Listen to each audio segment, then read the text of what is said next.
Good evening students. हम लोग बात करते हैं कि what are the most important topic for the UGC NET in economics for the upcoming examination which is going to be held in the month of September. तो कई सारे students का क्वेरी आया था, कई सारे स्टूडेंट्स का रिक्वेस्ट आया था कि हमने मैनेजमेंट और कॉमर्स का पहले बना दिया, तो उसके बाद बच्चों ने देखा होगा कि सर ने इकोनॉमिक्स का नहीं बनाया। तो that is the only reason I am just making the very few videos for the UGC NET in economics for, ठीक है। तो 5-6 वीडियो हमने पहले बना दिया है। जिन्होंने अभी तक ये वीडियो नहीं देखा तो पहले वाला 6 वीडियो देख लीजिए, जिनको अलग अलग यूनिट को बनाया ताकि आप लोगों को ईजिली क्लियरली अंडरस्टैंडिंग हो जाए हर चीज़ का।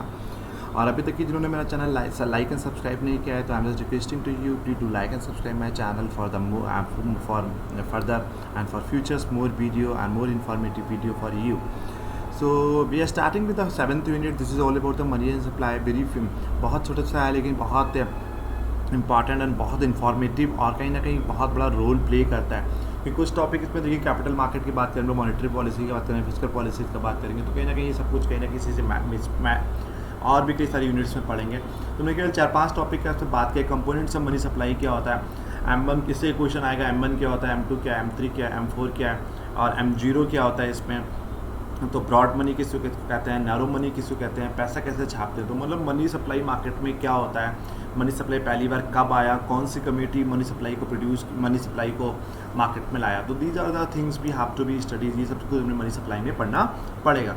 उसका हम लोग कहते हैं central bank and commercial bank. की भारत में सेंट्रल बैंक एक सेंट्रल बैंक है, तो आरबीआई के बारे में पूरा पढ़ना है। आरबीआई कब इस्टेब्लिश हुआ, आरबीआई का नेशनलाइज क्या हुआ, मॉनेटरी पॉलिसी भी आप यहाँ देख सकते हैं कि आरबीआई के रेट्स क्या चल रहे हैं, रेपो रेट कितना है, रिवर्स रेपो रेट कितना हो गया, एमएसएफ कितना हो गया, सीआरआर कितना है, एसएलआर क्या है, बैंक रेट क्या है और कहीं ना कहीं इसमें आपका एनडीटीएल पे क्या इम्पैक्ट पड़ता है, ठीक है।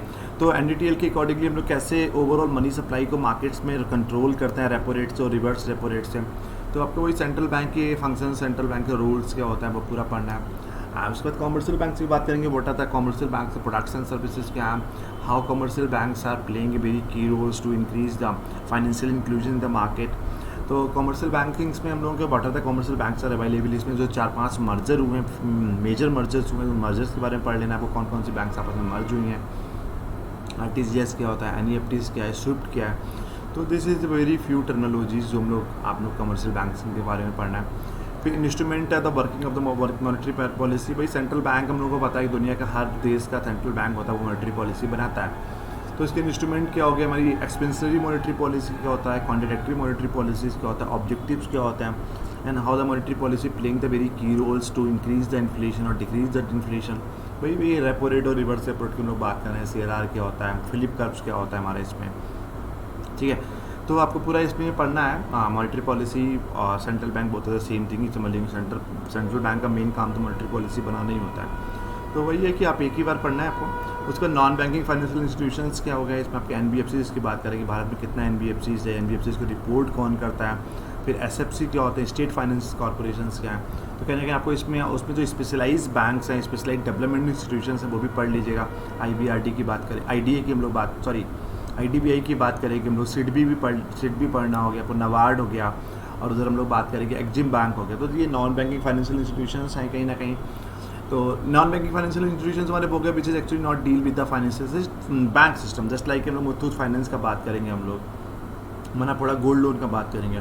तो ये पूरा एनबीएफसीज कौन रेगुलेट करता है। उसके अलावा जो डेवलपमेंट इंस्टीट्यूशंस है उसमें हम लोग आईडीबीआई बोल सकते हैं और हमारा सिडबी हो गया, नबार्ड हो गया, एक्जिम बैंक हो गया। तो कई सारे भारत में आरआरबीज भी पढ़ लीजिएगा, रीजनल रूरल बैंक्स, क्योंकि कोई बहुत बड़ा यूनिट नहीं है। अगर आप 1 घंटा भी पूरी यूनिट्स को देंगे और if you have the notes तो आप इजीली पूरा 1 घंटे में ये यूनिट खत्म कर सकते हैं। फिर कैपिटल मार्केट क्या होता है, बॉम्बे स्टॉक एक्सचेंज क्या है, नेशनल स्टॉक एक्सचेंज क्या है। तो आप मनी मार्केट और कैपिटल मार्केट दोनों पढ़ लीजिएगा, क्योंकि कई बार आपको और भी एक यूनिट में मनी मार्केट और कैपिटल मार्केट पढ़ना है, तो आप कैपिटल मार्केट मनी मार्केट दोनों पढ़िएगा।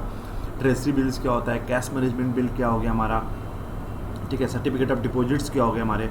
तो कहीं ना कहीं आपको कैपिटल मार्केट में, वो तो मनी मार्केट की बात हो गई, कैपिटल मार्केट ही लॉन्ग टर्म के लिए होता है, हम लोगों को पता है 1 साल से ज़्यादा के लिए हम लोग कैपिटल मार्केट यूज करते हैं। तो कैपिटल मार्केट में वही स्टॉक मार्केट की हम लोग बात करेंगे, हम शेयर मार्केट में कैसे शेयर्स कैसे इशू करते हैं, आईपीओज क्या होता है, प्राइवेट प्लेसमेंट क्या हुआ, राइट इशूज़ क्या हो गया, and who are the concerning authorities to regulate the stock market. हम लोग security exchange board of India का बात करेंगे, बीएसई का बात करेंगे, एनएसईज का बात करेंगे, how many shares in BSEs and NSEs, जिसके बेसिस पे सेंसेक्स और निफ्टी बनता है। तो these are the most important topic which I have told in money and banking. तो आप ये 5 से टॉपिक पढ़ लेगा तो आपको 80-90% क्वेश्चन आपको मनी बैंकिंग के इन्हीं टॉपिक से मिलेंगे। तो if you liking my video तो please do like and subscribe. जिन्होंने अभी तक ये चैनल नहीं सब्सक्राइब किया तो please do like and subscribe my channel for more future videos for you. तो thank you so much for joining, thank you so much.